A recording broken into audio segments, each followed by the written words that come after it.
For foster children, this time of year, it can be a lonely one. 41 Action News anchor Gabriella Pagan shows us how volunteers are working hard this season to bring holiday cheer to kids in Kansas City. For me, it's a little bit personal. I was a foster kid for a long time in the system. So when I had a chance, I wanted to give back. SHAMARR FONVILLE was in foster care by the age of 7 and remembers it clearly. Oh, yeah. Yes, I do. Yeah. And it's tough, right? It's a tough time, being that young and going to different homes and all that. You have all these different questions and different feelings, and that makes you feel uncomfortable, and it makes you feel unwanted as well. After more than a decade in the system, he's now taking his experience and using it for good at a time when it can feel like there's just not enough. In the system, you can feel alone, and you need an outlet and some people to talk to.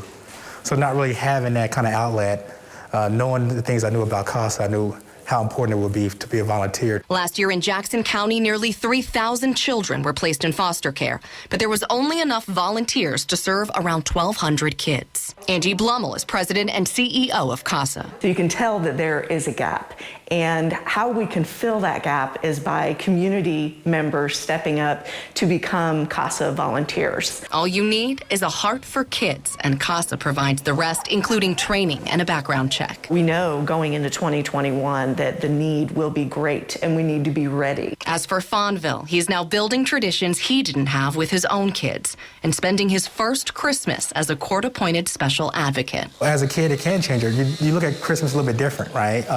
You don't have the same kind of traditions that maybe normal families have. So Christmas wasn't always festive, if you will, and those things. So it was very tough as a kid, and sometimes you didn't get presents and those things as well. So it can be tough for a kid in the system, for sure. In Kansas City, Gabriella Pagan, 41 Action News.